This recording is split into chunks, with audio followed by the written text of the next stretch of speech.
Have you ever wondered what happens when knowledge becomes the most dangerous weapon in the wrong hands? When the very thing that makes someone valuable also seals their doom? Tonight, I want to share with you something that historians have whispered about for generations but never fully documented. A case so disturbing, so meticulously executed, that it changed the entire landscape of how slaveholders viewed education and intelligence among the enslaved. This isn't just another tale of rebellion. This is about a 19-year-old who could speak 7 languages fluently, who moved between worlds with such ease that no one suspected what he was building in the shadows.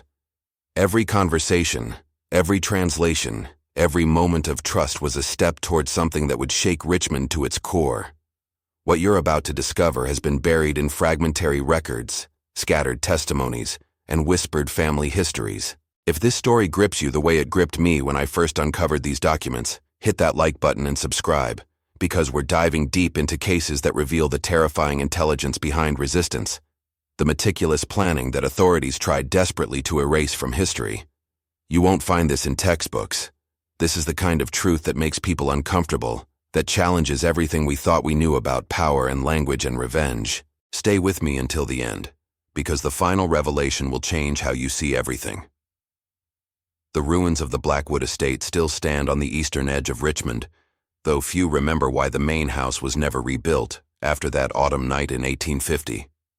Blackened timbers reach toward an indifferent Virginia sky, and if you visit during late October, when the air carries that particular weight of approaching winter, you can still smell something acrid beneath the pine and decay. Local preservation societies have tried to demolish the structure for safety reasons, but something always prevents completion. The foundation stones remain, each one precisely cut, fitted by hands that knew their work would outlast their bodies. Carved into the western cornerstone, barely visible beneath moss and weather, are 7 symbols. Not letters exactly, but marks that linguists have identified as fragments from 7 different writing systems: English, French, Spanish, Portuguese, Arabic, Latin, and one they cannot definitively name. This is where it began. This is where a boy named Samuel learned that words could be sharper than any blade, that understanding another man's tongue meant understanding his fears, his weaknesses, the precise location of his throat. The central truth that emerges from the ashes is this: knowledge without freedom becomes a weapon that cuts in all directions, and the most dangerous slave was never the one who ran, but the one who stayed and listened and remembered everything. On October 31st, 1850, 7 men died in that house. 7 men who thought themselves protected by wealth, by law, by the fundamental assumption that the people they owned could never truly harm them. They were wrong. The boy who spoke 7 languages made certain they understood their mistake in the final moments, whispering to each one in the tongue he valued most, telling them exactly why they were dying and in whose name. If you want to follow more cases like this, ones that shook entire societies and revealed truths that powerful people tried to bury, subscribe to this channel so you don't miss a single investigation. The door to the wine cellar, where the first body was found, still hangs crooked on rusted hinges, and sometimes, late at night, people walking past swear they hear voices speaking in languages that haven't been heard in Richmond for over a century. The Blackwood plantation stretched across 240 acres along the James River, a kingdom of tobacco and human suffering organized with the precision of a military installation. The main house rose 3 stories, white columns gleaming in summer light, 22 rooms filled with furniture shipped from London and Paris, crystal chandeliers that caught and fractured sunlight into 1,000 false promises. Behind it, the working world began. 173 enslaved people divided among the fields, the house, the stables, the smithy, the carpentry shop, the laundry, the kitchen gardens. Each person assigned a number, a task, a place in the hierarchy that determined whether they ate before sunset or after, whether they slept on wood or dirt, whether they received winter clothing or made do with summer rags sewn double. The bell tower stood at the exact center of the compound, visible from every corner, ringing the hours of labor from 4 in the morning until full dark. First bell meant wake, second bell meant formation, third bell meant dispersal to assigned tasks, and so on through 12 tollings that marked a day stretched thin as wire.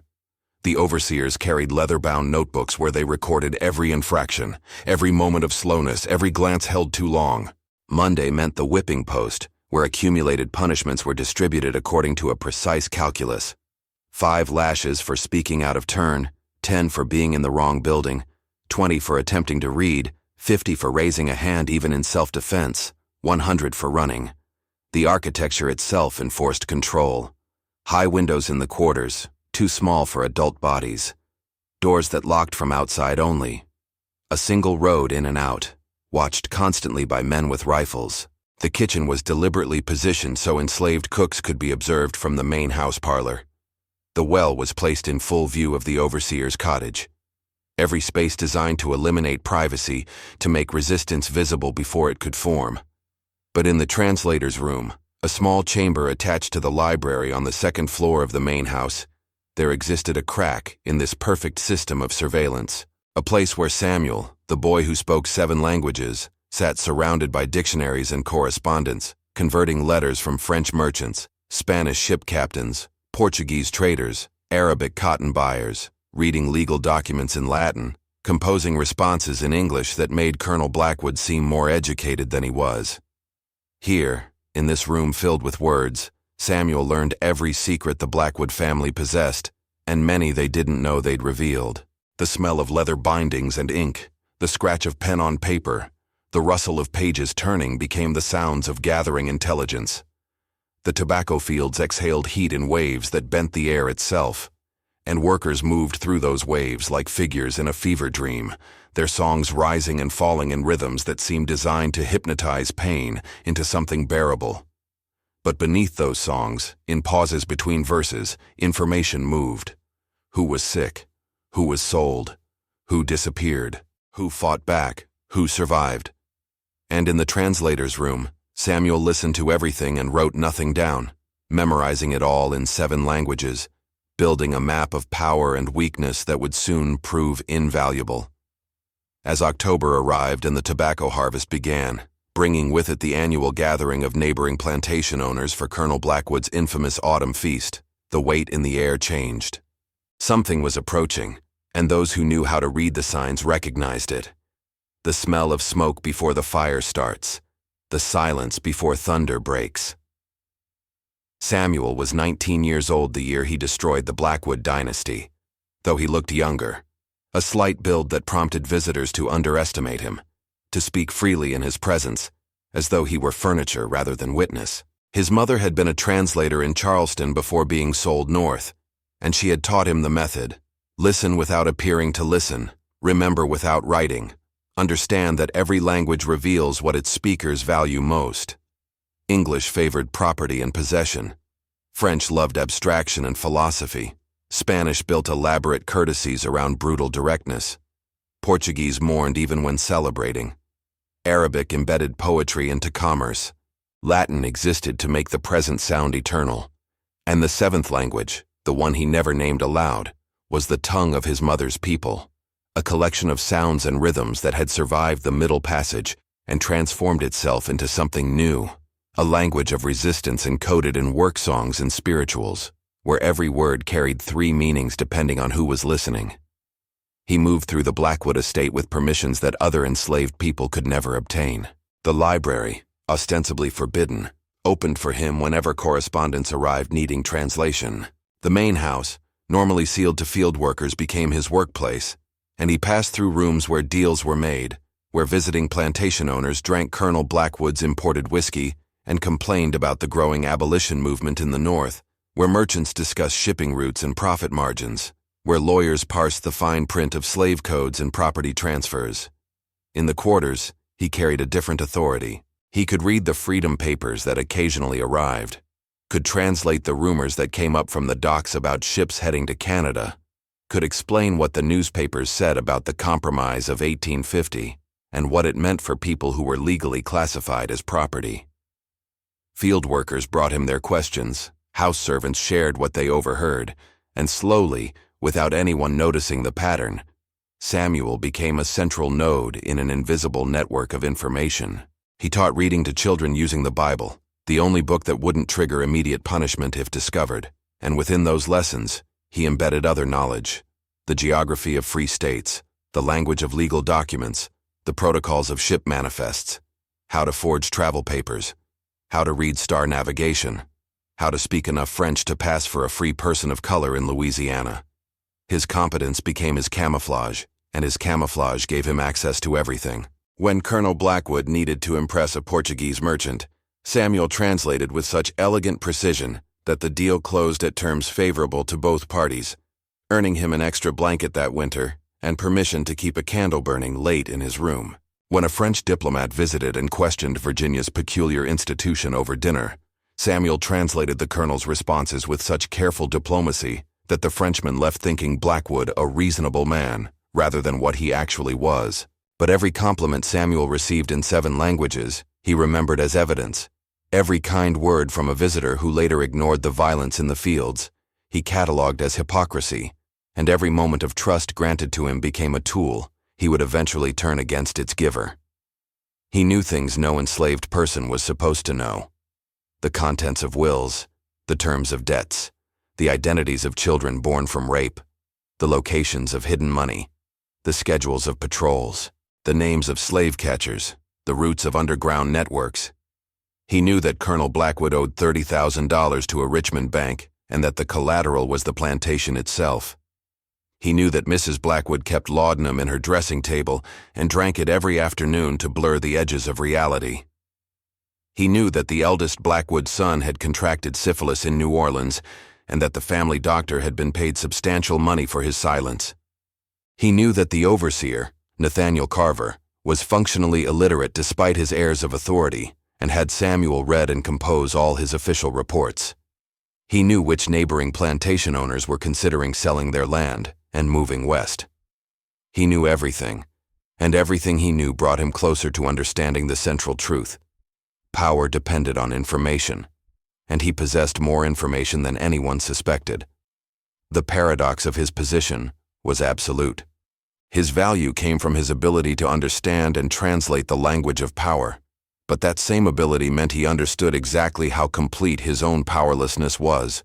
He could read the law books that defined him as 3/5 of a person for congressional representation purposes, but fully a person for punishment purposes. He could translate the philosophical debates about liberty and natural rights that white men conducted while literally standing on the backs of enslaved people. He understood hypocrisy in 7 languages, and that understanding became a kind of poison that accumulated in his blood, a rage so pure and cold that it required meticulous planning rather than explosive violence. The escalation of horrors at the Blackwood estate followed a pattern Samuel had observed and documented. Small cruelties built toward larger ones, testing boundaries, seeing how far they could push before something broke. It began with the reduction of food rations in late August, a decision Colonel Blackwood made to offset his mounting debts, cutting daily cornmeal portions from 1 quart to 3/4, removing the Sunday meat allocation entirely. Workers weakened, production slowed. The overseer responded with increased quotas and harsher punishments for anyone who failed to meet them. A woman named Ruth collapsed in the tobacco fields on September 3rd. She was 7 months pregnant, and the heat that day had reached 98 degrees by noon. The overseer, Carver, ordered her whipped for malingering. 10 lashes. She lost the baby that night, and the screaming carried through the quarters until dawn. Samuel was in the main house library when it happened, translating a letter from a French wine merchant, and Colonel Blackwood mentioned the disturbance with the casual annoyance of a man bothered by barking dogs. He asked Samuel to convey his apologies to the merchant for any delay in response, as there had been a minor disruption in the household. Samuel translated this into flawless French, his hand steady, his face composed, and inside his chest, something hardened into steel. The violence intensified. A boy of 12 was beaten unconscious for taking an extra piece of cornbread from the kitchen. An elderly man was sold away from his wife of 40 years because Colonel Blackwood needed immediate cash, and the man had carpentry skills that brought a premium price. A young woman who caught the attention of a visiting plantation owner was forced into his room despite her protests, and when she fought back, she was given 50 lashes for striking a white man, her back open to the bone, her survival uncertain. Samuel documented none of this on paper, but recorded it in memory with perfect accuracy. Each incident filed away with dates, names, witnesses, specific injuries sustained. He began to recognize the pattern. Atrocity followed by justification, followed by silence. The machinery of power grinding human beings into dust while maintaining the fiction of civilization and order. In mid-September, a new horror emerged. Colonel Blackwood had acquired a device from a plantation in South Carolina, an iron mask designed to prevent enslaved people from eating or speaking without permission, used as punishment for alleged theft of food. He ordered it fitted on a man named Marcus, who had been caught with a sweet potato he claimed to have found discarded near the pig trough. Marcus wore the mask for 3 days. He could not eat, could barely breathe, and the iron edges tore the corners of his mouth into bleeding wounds. Other enslaved people had to watch him suffer, a deliberate spectacle meant to terrorize everyone into absolute compliance. Samuel watched too. He was translating in the main house parlor when Marcus was paraded past the window, and Mrs. Blackwood asked if Samuel thought such measures too severe. He responded in perfect English that he was not qualified to judge the disciplinary methods of his betters, that his role was merely to serve through translation, and would she like him to convey any particular message to the Portuguese fabric merchant she'd been corresponding with? Mrs. Blackwood smiled, pleased with his deference, and returned to her letters. That night, in the quarters, Samuel sat with Marcus after the mask was finally removed, helping him sip water, cleaning the wounds, and he made no promises aloud, but something passed between them, an understanding that transcends language, that vengeance would come and it would be methodical, and it would be complete. Each atrocity added fuel to the calculation forming in Samuel's mind. Each horror provided another reason, another justification, another name to add to the accounting. He began to see the plantation as a mathematical equation, where suffering on one side had to balance with retribution on the other, where every wound inflicted created a debt that would eventually come due. The colonel presided over dinners where he served imported delicacies while people in the quarters went hungry. The overseer conducted business in the morning and conducted whippings in the afternoon with the same efficient detachment. The neighboring plantation owners visited for hunting parties and discussed their enslaved people, as one might discuss livestock, debating bloodlines and breeding and optimal sale ages. Samuel translated their conversations, served their drinks, and remembered every word, every laugh, every moment when they revealed themselves as men who had hollowed out their own humanity in pursuit of profit. The trauma that sealed Samuel's fate arrived on October 7, 1850, a date he later marked by carving 7 notches into the underside of the translator's desk, where no one would see them. His younger sister, Clara, had been working in the main house kitchen since she was 8 years old, learning the intricate requirements of preparing meals that would satisfy the Blackwood family's expensive tastes. She was 14 that autumn, small for her age, quick-fingered and careful, someone who had learned to be invisible in the way that house servants must to survive. She had inherited their mother's gift for languages, though she'd had fewer opportunities to develop it, speaking French with the cook who had come from New Orleans and picking up enough Latin from the Blackwood daughters' tutoring sessions that she could recognize prayers and basic phrases. Samuel had been teaching her to read using discarded newspapers from the library, lessons conducted in whispered moments between her tasks, dreams forming that perhaps she could someday gain the same kind of privileged position he held, translator rather than kitchen girl, words instead of dishes. Colonel Blackwood's nephew arrived from Atlanta on October 6th, a young man of 22 named Thaddeus, who carried himself with the particular arrogance of someone who had inherited wealth without having to build it, who viewed the world as something designed for his entertainment. He noticed Clara immediately, commented on her appearance during dinner in a way that made her stiffen with fear, even as she kept her eyes down and her hands steady on the serving tray. Samuel was present in the dining room, standing near the sideboard in case translation was needed for the visiting French merchant also in attendance, and he heard Thaddeus's words, saw Clara's response, felt the temperature in the room change. The merchant looked uncomfortable. Mrs. Blackwood changed the subject. Colonel Blackwood refilled his nephew's wine glass without comment. That night, Thaddeus forced his way into the servants' quarters where Clara slept. She fought. Her screams woke half the compound, but no one intervened because to intervene against a white man, even in defense of a child, meant certain death. Samuel was in his translator's room, when he heard her voice cutting through the October darkness. He ran toward the quarters, arriving to find Thaddeus emerging, straightening his clothes, laughing about the spirit in these Virginia girls. Clara was inside, bleeding, broken, curled into herself with a keening sound that wasn't quite crying, something deeper and older and more terrible. Samuel knelt beside her, and she gripped his hand so hard her nails drew blood, and she couldn't speak at first, just that sound rising from somewhere primal. Grief and violation compressed into a noise that had no language. He held her while she shook, and eventually words came, fragmentary and raw, and he whispered to her in their mother's tongue, the seventh language, promises that transcended the reality of their situation, lies that felt like truth in that moment because they had to feel like truth or everything would fracture beyond repair. He told her it would be all right. He told her she would heal. He told her their mother was watching from wherever the dead go and that justice existed even if they couldn't see it yet. The next days were ritual in their horror. Clara could barely move. The other house servants covered for her, redistributing her tasks, keeping her hidden as much as possible.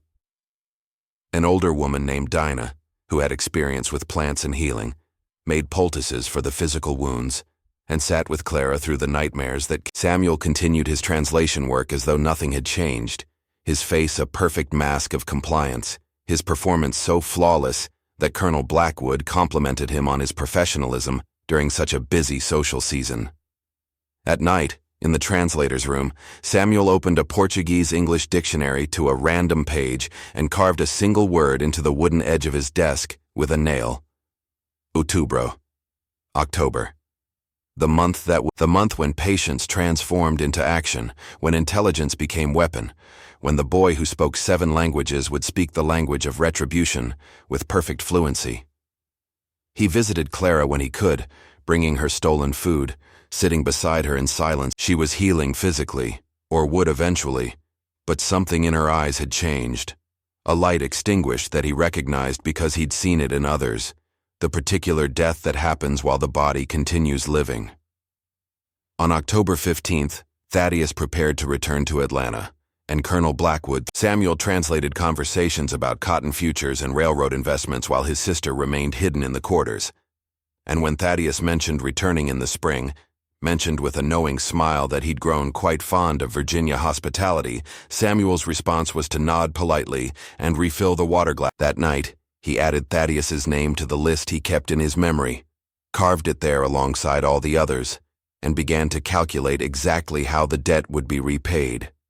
The layers of antagonism at Blackwood Plantation formed a careful hierarchy of cruelty, each person contributing their specialized form of. At the apex stood Colonel Harrison Blackwood himself, a man of 62 who had inherited the estate from his father and expanded it through shrewd dealing and ruthless efficiency.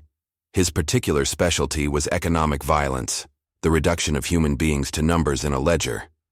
The calculation that starving his workers saved money on food expenses, even if it reduced productivity, because the decreased cost still He prided himself on being a modern businessman rather than an old-fashioned planter, implementing systems and structures he'd learned from a treatise on scientific management of human resources.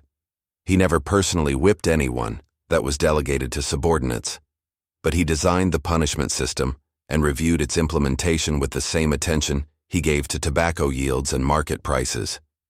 His wife, Margaret Blackwood, practiced a different. She was 48, from an old Carolina family, and her violence expressed itself through Christian paternalism, the belief that enslaved people were children requiring strict guidance toward salvation. She held Bible study sessions where she explained that slavery was divinely ordained, that suffering in this life earned rewards in the next, that resistance to earthly masters equaled. She inspected the quarters for cleanliness and ordered whippings for anyone whose living space didn't meet her standards of moral order. She believed herself benevolent, a conviction that made her particularly dangerous because it allowed her to inflict suffering while maintaining her sense of virtue. The overseer, Nathaniel Carver, was a Georgia man of 35 who had climbed from landless poverty to paid employment through his willingness to. His specialty was public spectacle, the theatrical demonstration of power through ritualized punishment. Monday whippings occurred on a raised platform he'd built specifically for visibility, and he narrated each strike, explaining to the assembled witnesses exactly what sin was being punished, turning brutality into pedagogy.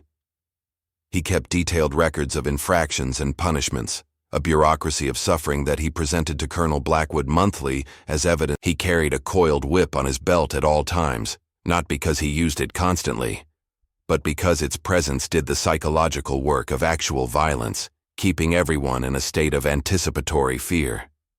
The three Blackwood sons each contributed their variations. The eldest, Harrison Jr., was 30 and prepared. He practiced economic cruelty like his father, but with added sexual violence, maintaining several enslaved women in rotating service to his desires, creating an atmosphere of predatory terror among younger female workers. The middle son, Thomas, was 26 and specialized in psychological torture, creating arbitrary rules that changed daily so no one could maintain compliance, engineering situations where someone would inevitably fail and face punishment. The youngest, William, was 22 and genuinely enjoyed physical violence in a way that disturbed even his family, participating in whippings with enthusiasm that bordered on ecstatic, occasionally torturing small animals in front of enslaved children to demonstrate what might happen to them if they disobeyed. Below them ranged the supporting cast of antagonism. The estate physician, Dr. Wendell March, who treated enslaved people's injuries but kept detailed medical records that were really comparative studies of pain tolerance across age and gender, contributing to the growing literature of scientific racism. The chaplain, Reverend Silas Polk, who preached submission and recorded the names of anyone who seemed insufficiently enthusiastic about his sermons, designating them for special re-education.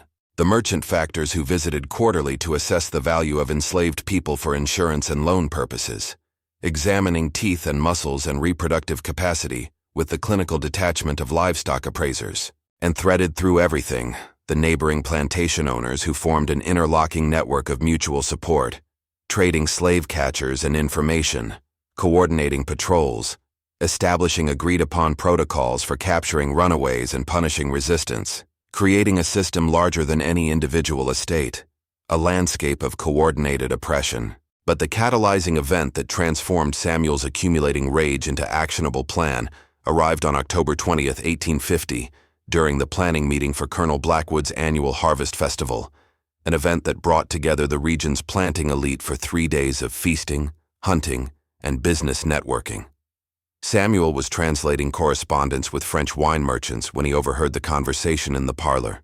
The colonel and 5 neighboring plantation owners were discussing a new proposal, the establishment of a regional Negro court, a formalized system for trying enslaved people accused of crimes against whites. The current system, they agreed, was too ad hoc, too dependent on individual plantation owners' discretion. What they needed was a legitimate-seeming legal structure that would process accusations of theft, assault, attempted escape, and insurrection with appropriate gravitas while ensuring convictions and harsh punishments. They were designing a machine for generating legal murder, and they discussed it with the same enthusiasm that men discuss improvements to farming equipment.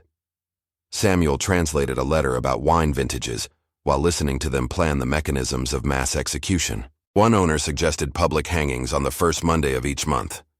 Another proposed branding convicted individuals before execution so that their bodies carried permanent record of their crimes.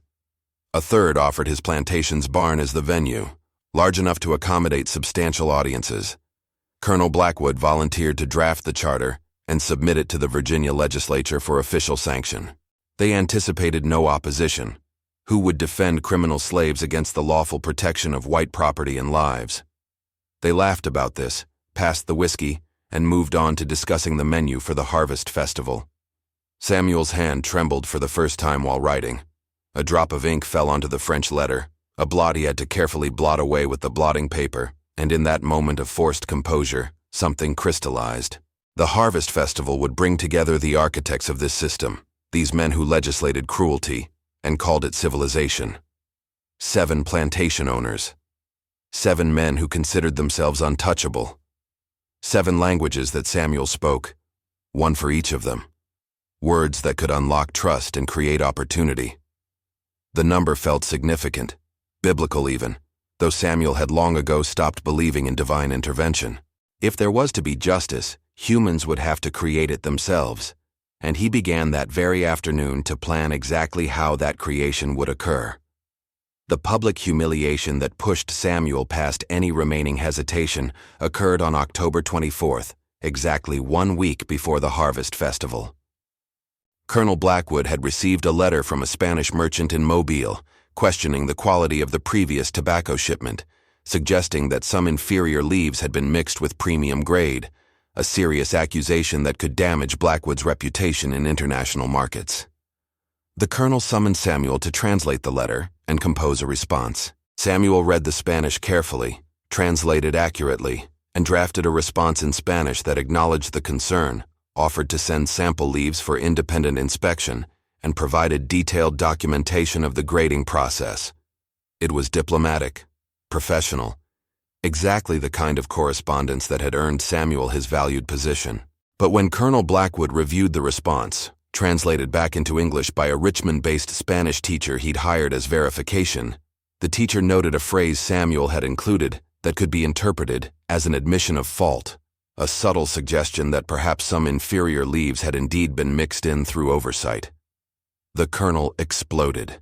He saw this as sabotage, an attempt to destroy his business reputation, evidence that even trusted slaves were fundamentally unreliable. He dragged Samuel from the library to the whipping platform in the central yard, and for the first time in 7 years, Samuel was designated for public punishment.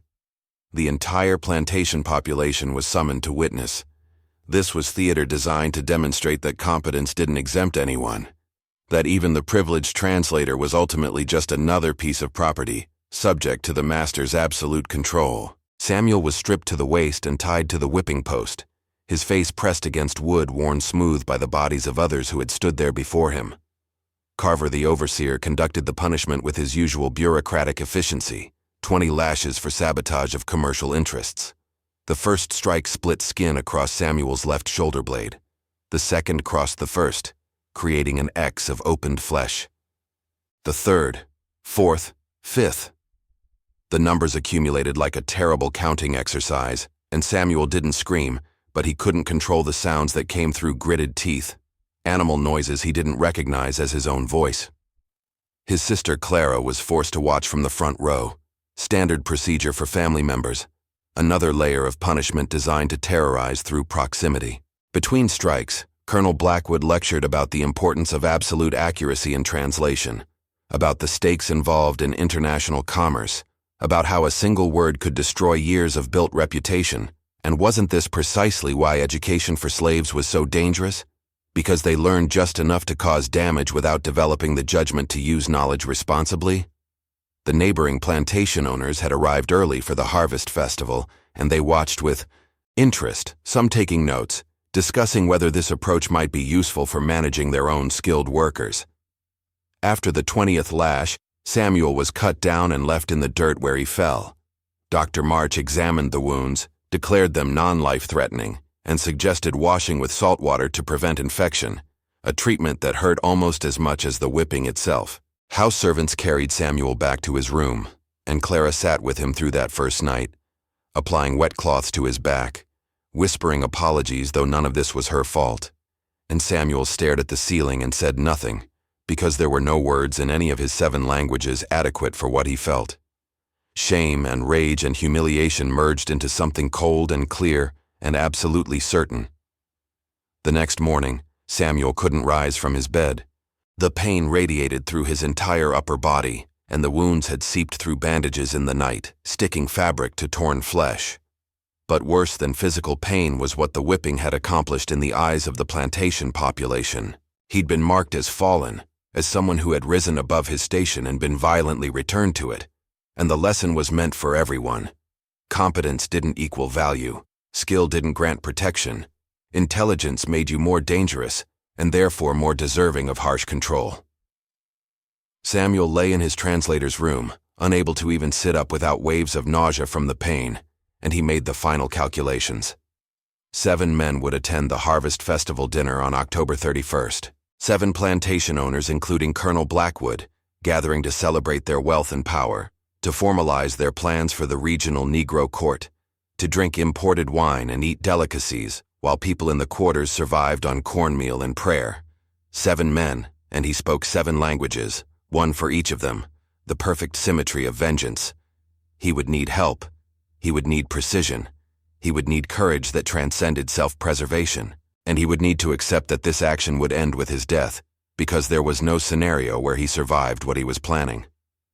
But survival had become less important than ensuring that these men understood, in their final moments, that the people they had dehumanized were more human than they had ever imagined, more intelligent, more capable, and infinitely more dangerous when pushed beyond the point where fear of death remained a controlling factor. By October 26th, Samuel could move again, though every movement reminded him of the whipping.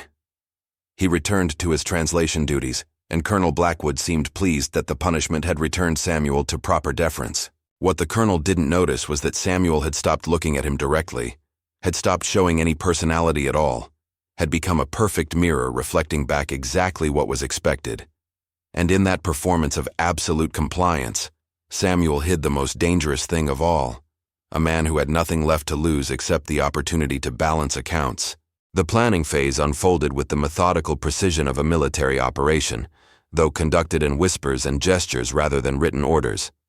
Samuel selected his confederates carefully, each chosen for specific skills and equally important, for having suffered injuries so profound that they had crossed the same threshold he had, the point where death became acceptable if it meant taking their tormentors with them. First was Marcus, the man who had worn the iron mask, a carpenter by trade with knowledge of the main house's structure, the location of supporting beams, the thickness of walls, the way sound carried through floors and ceilings. He was 42, had watched 2 of his children sold south, had lost his wife to childbirth complicated by malnutrition, and he carried a rage so cold it manifested as utter calm.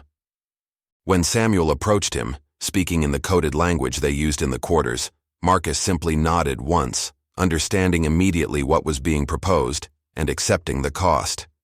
Second was Ruth, the woman who had lost her baby after being whipped for collapsing in the fields. She was 28, had been a midwife in her previous life before being sold to Blackwood, and she possessed intimate knowledge of the main house's kitchen, having worked there briefly the previous spring. More importantly, she knew plants and their properties, which ones could be eaten and which ones couldn't, which ones caused sleep, and which ones caused something more permanent. Her contribution would be botanical warfare, the patient application of knowledge accumulated through generations of women who had learned to survive by understanding what the forest offered. Third was Daniel, a blacksmith of 51 who had been purchased specifically for his skills with metal, and had spent 15 years creating the very chains and shackles and iron devices used to control the plantation population. He understood the psychology of guilt, the weight of having used his competence to facilitate oppression, and he wanted one chance to redirect those skills toward liberation rather than bondage. He would handle the mechanical aspects, the locks and doors and barriers that needed to either open or stay sealed depending on the plan's requirements. Fourth was Sarah, Clara's friend, a house servant of 17 who cleaned the upper floors of the main house and had access to the bedrooms where the visiting plantation owners would sleep during the harvest festival. She moved through those spaces invisibly, another piece of human furniture, and she knew which doors locked from inside, which windows opened easily, which floorboards creaked, the layout of wealth and vulnerability in architectural form. Fifth was an older man named Joseph, 63, who had been a cook in Charleston before being sold north, who now worked in the main house kitchen and understood the rhythms of feast preparation, the timing of courses, when servants were most busy and least observed, how to move through spaces unnoticed when everyone's attention focused on plates and glasses, and the performance of service. The 6th Confederate was a field worker named Grace, 35, whose 12-year-old son had been sold to a trader heading to Louisiana 2 months earlier, despite Colonel Blackwood's promise that he wouldn't separate children from mothers until they reached age 15. Grace had been born on the plantation, knew every path through the tobacco fields, every structure in the compound, and she possessed the kind of comprehensive spatial knowledge that comes from a lifetime in one location. She would serve as the escape coordinator, managing the movement of people through the landscape before and after the event. The 7th conspirator was Clara herself, who insisted on participating despite Samuel's initial resistance. She was 14, traumatized and furious, and she possessed something the others didn't, legitimate reason to be in proximity to Thaddeus Blackwood during the festival, as house servants would be attending to all the guests. Her role would require enormous courage, and Samuel tried to protect her from it, but she shut down his objections with 4 words in their mother's language. "You don't decide this." So there were 8 of them total, including Samuel. An 8th that existed outside the symbolic 7, the extra element that might ensure success where perfect symmetry might fail. They met 3 times in the week before October 31st, gathering in different locations: the carpentry shed, the far edge of the tobacco fields, the smokehouse.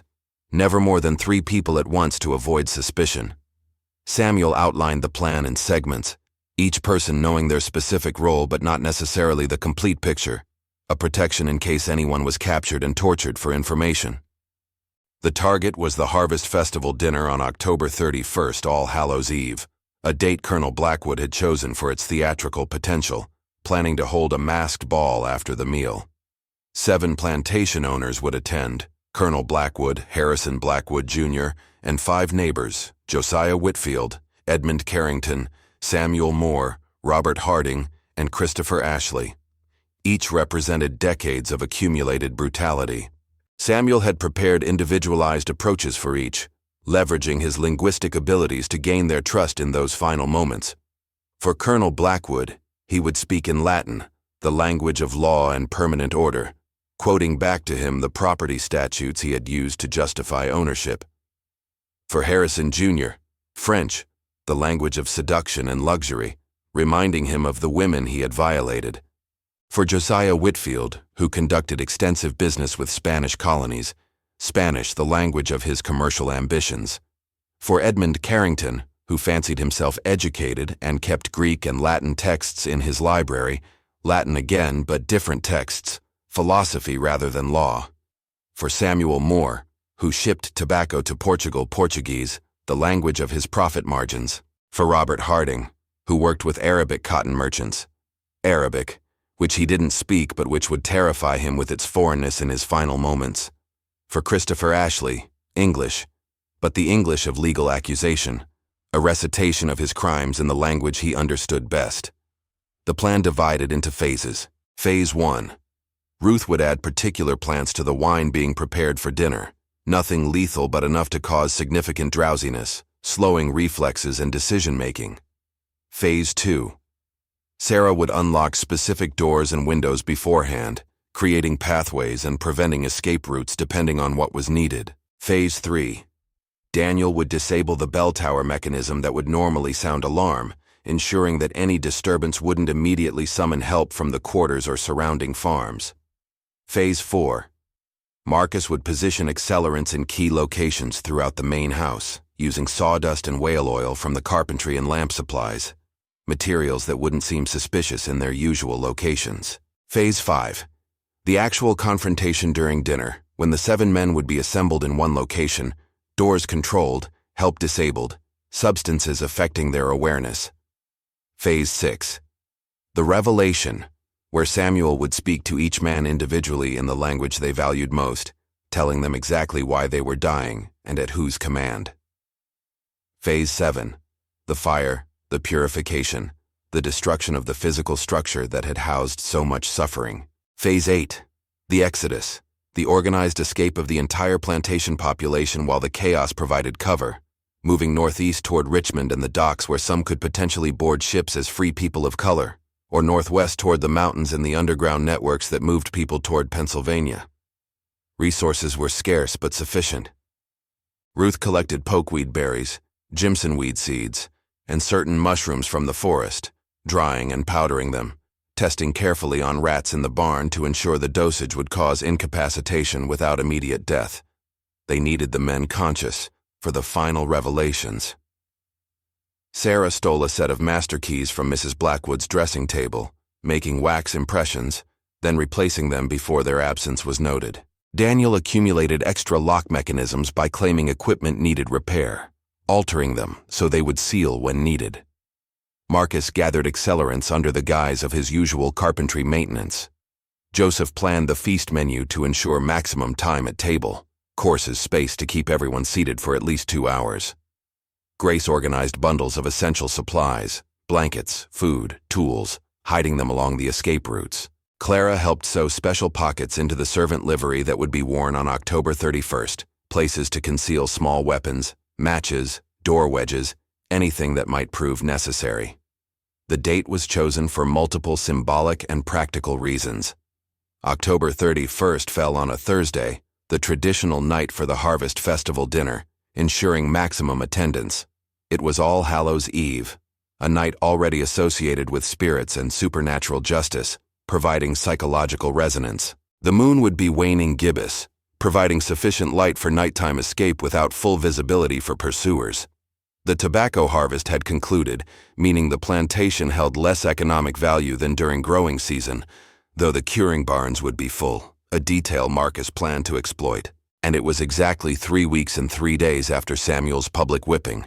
Enough time for wounds to partially heal, but not enough time for the memory to fade, keeping his rage fresh and his determination absolute. Each conspirator prepared privately for death. This wasn't sacrifice in the abstract, but the practical acceptance that survival was unlikely. They made their peace with whatever they believed awaited them after, whether that was Christian heaven, or ancestral spirits or simple darkness. They whispered goodbyes to people they loved, encoded in ordinary conversation so no one would suspect. They looked at familiar places, the river at sunrise, the tobacco fields in afternoon light, the quarters at dusk, and tried to memorize them, these landscapes of suffering that had shaped their entire lives. The night before the Harvest Festival, Samuel sat in his translator's room and composed 7 documents, one in each of his languages, confessions and accusations that he would never deliver but needed to write, an alternative to violence if violence weren't the only language power understood. He wrote in English about the systematic theft of human life disguised as property law. He wrote in French about the philosophical contradiction between Enlightenment ideals and slavery's reality. He wrote in Spanish about the spiritual cost of treating human commerce as normal business. He wrote in Portuguese about the degradation of souls that came with owning others. He wrote in Arabic about the perversion of faith used to justify oppression. He wrote in Latin about the corruption of law into an instrument of evil. And he wrote in his mother's language about love and loss and the price paid by those who resisted. Then he burned all 7 documents in his candle flame, watching the words curl and blacken and transform into smoke, a rehearsal for what would come, and he carved 7 more notches into his desk, one for each man who would die, and he slept deeply for the first time since his whipping, the dreamless sleep of someone who has made irreversible decisions. The night before the Harvest Festival, while Colonel Blackwood and his guests assembled in the main house for preliminary socializing, a parallel gathering occurred in the plantation's boneyard, a section of land beyond the eastern fields, where the enslaved dead were buried without markers, bodies returning to earth with nothing to commemorate their passage. The 8 conspirators stood in a rough circle under the October moon, which hung pale and distant like a witness that couldn't or wouldn't intervene. Grace brought a small drum, the kind used sometimes in the quarters during Sunday gatherings when the overseers weren't paying attention, rhythms from somewhere across the ocean mixed with rhythms born on this continent, sounds that carried memory in their patterns. Ruth brought sweetgrass, braided it while the others watched, an old practice from her grandmother's time. Marcus brought nothing material, but spoke words that sounded like prayer, though he later claimed he didn't know where they came from. Some language older than English forcing its way through his mouth. Sarah was crying silently, tears she hadn't allowed herself during the planning now arriving all at once, and Joseph held her shoulder with his gnarled hand until the shaking subsided. Daniel stood very still, his blacksmith's hands opening and closing, preparing for the work they would do tomorrow.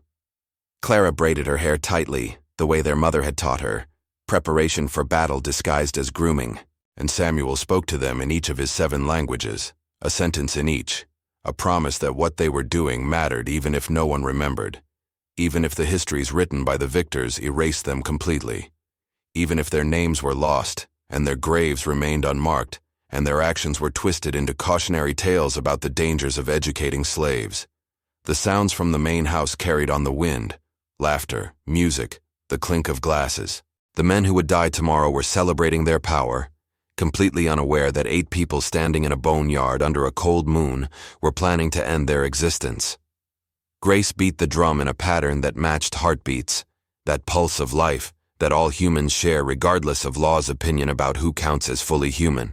They stood there for perhaps 20 minutes, not speaking after Samuel's multilingual benediction, just present together in that space where their people's bodies had been discarded for generations, and then one by one they dispersed back to their assigned sleeping places, moving silently through the darkness like ghosts preparing to become real. In the main house, Colonel Blackwood was showing his guests the new wine cellar he had constructed, a temperature-controlled room dug deep into the earth where he stored the French wines and Portuguese ports that demonstrated his sophisticated taste.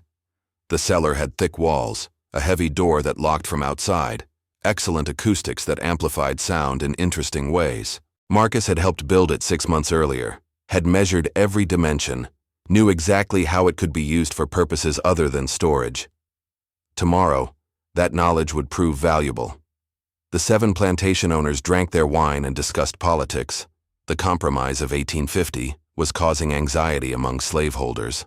This idea that California would enter as a free state, that the balance of power in Congress might shift, that the North was growing bolder in its abolitionist rhetoric. They reassured each other that the South's economic power remained absolute, that cotton and tobacco made them indispensable to the national and international economy, that no moral argument could overcome financial reality. They believed themselves invincible, protected by law and custom and the fundamental arrangement of power. They believed wrong. Upstairs in the translator's room, Samuel packed his few possessions, a worn Bible, 2 blank notebooks, 7 pencils he'd stolen over the years, a silver button he'd found in the library that he kept for no reason, except that it was beautiful and small, and something the colonel would never miss. He arranged these items in a small cloth bundle, something Clara could carry if she survived, and he didn't. In the bundle's center, he placed a letter written in English because English was the language that would matter to whoever eventually found it. The letter contained no confession, no explanation, just a list of names. 741 names. Every enslaved person he'd encountered in his 19 years. Every name he'd learned and memorized. Every person who had existed in this system and whose existence mattered, even if the law said otherwise. The list took him 3 hours to write in his smallest handwriting, cramming names onto pages front and back, and when he finished he sealed it with candle wax and addressed it to no one, because no one with power would care. But perhaps someday someone would. Perhaps the future held people who would want to know that these individuals had lived and suffered and resisted and mattered. The main house quieted as midnight approached. The guests retired to their rooms, attended by house servants who turned down beds and laid out clothes for tomorrow's festivities. Sarah moved through the upper floor, doing her assigned tasks, while also unlocking 3 specific windows that faced away from the overseer's cottage, windows that could be opened from outside, emergency exits if they became necessary. She repositioned furniture slightly, moving a heavy chair in front of one door, shifting a dresser to block another, small changes that might buy seconds if seconds mattered. In the kitchen, Joseph prepared elements of tomorrow's feast. The duck would need to roast for 3 hours. The venison had been marinating for 2 days. Bread dough rose under damp cloths. Desserts waited in the cold pantry, and mixed among the legitimate ingredients, Ruth's powders sat in tiny folded papers, labeled in code only she could read, waiting to be added to the wine decanters that would accompany dinner. The dosage was calculated precisely, enough to slow reaction time and clue judgment, create drowsiness without immediate unconsciousness. They needed the men awake for what was coming. October 31st, 1850 arrived with unseasonable warmth, the kind of heavy air that pressed against skin and made everything feel weighted with expectation. The 7 plantation owners gathered in the main house parlor at 6 in the evening, dressed in their finest, ready for the elaborate feast Colonel Blackwood had promised. Samuel stood in his position near the sideboard, wearing the clean shirt Clara had pressed for him, his back still tender from healing whip wounds, but his face composed into perfect servility. Ruth's powder had been added to the wine during the afternoon preparation, stirred into the decanters by Joseph's steady hand. Sarah had completed her window preparations. Daniel had disabled the bell mechanism that morning, under the guise of routine maintenance. Marcus had positioned his accelerants. Grace waited in the quarters with bundles ready. Clara stood among the serving staff, her hands steady despite everything. The dinner proceeded through its courses with the precise timing Joseph had orchestrated. Oysters, turtle soup, roasted duck, venison with wine reduction, vegetables in cream sauce, breads, cheeses, 3 different wines. The men ate and drank and grew expansive in their conversation, their words slowing slightly as Ruth's powder began its work, reflexes dulling, awareness softening at the edges. By the 7th course, they were relaxed, confident, completely unprepared for what Samuel had planned. The execution phase began at precisely 8:45, when Samuel suggested in his most deferential voice that perhaps the gentlemen would enjoy their port in the new wine cellar, where the temperature was perfect and the colonel had acquired some particularly fine bottles. The men agreed enthusiastically, their movements slightly sluggish but their minds still engaged enough to desire more luxury, more demonstration of wealth. They descended the stairs into the cellar, and Marcus was waiting below, and the heavy door closed behind them with Daniel's modified lock clicking into place. 7 men trapped in a stone room with 1 enslaved boy who spoke 7 languages, and 7 Confederates who had crossed beyond fear into absolute commitment. Samuel addressed each man individually in the language they prized most, telling them exactly what was happening and why. To Colonel Blackwood in Latin, he recited the property laws that had defined human beings as chattel, then explained how Clara's violation had sealed his fate. To Harrison Jr. in French, he described the women destroyed by his violence. To Josiah Whitfield in Spanish, he listed the profits made from human suffering. To Edmund Carrington in scholarly Latin, he quoted philosophers about liberty while standing over a man who had denied it to hundreds. To Samuel Moore in Portuguese, he calculated the exact cost of a human life in their ledgers. To Robert Harding in Arabic, words the man couldn't understand, but which terrified him with their foreignness, their otherness made weapon. To Christopher Ashley in precise English, a legal accusation documenting every crime, every atrocity, every moment of casual cruelty. The men tried to fight, but Ruth's powder had slowed them. They tried to reason, offering money, freedom, anything. Samuel listened in 7 languages and responded in 1. No.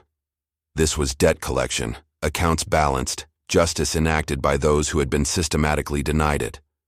Marcus opened the valve on the whale oil containers. The smell filled the cellar. One by one, the 7 men fell silent in ways the historical record refuses to specify in detail, but survivors who heard the sounds through the cellar door later described it as education delivered in reverse, knowledge forced into men who had spent lifetimes refusing to learn that their victims were fully human. When Samuel emerged from the cellar 2 hours later, his hands were shaking, but his face was calm. Clara was waiting at the top of the stairs. He nodded to her once, and she nodded back, and Marcus sealed the cellar door permanently, wedging it from outside before setting the accelerants throughout the main house. The fire started in 3 locations simultaneously: the wine cellar, the library, the dining room. It moved through the structure with purpose, consuming records and furniture and the architectural manifestation of generations of accumulated brutality. The flames reached toward the October sky like prayer or accusation, and the light was visible for miles. Grace led 173 people northeast through the tobacco fields while the main house burned. They moved in organized columns, carrying what they could, heading toward Richmond and the docks where some might pass as free people of color, or toward the mountains and the networks that moved refugees north. Samuel had given them detailed instructions in the weeks before: which ships to approach, what documents to forge, how to speak to maximize chances of being believed as freed rather than escaped. Not all would make it, but all would try, and the trying itself was victory. Ruth stayed behind to tend the wounded who couldn't travel. Marcus stayed to ensure the fire completed its work. Daniel remained to destroy the forge and the tools he'd used to create instruments of bondage. And Samuel, Clara, Sarah, and Joseph moved with the main group toward the river, where boats waited.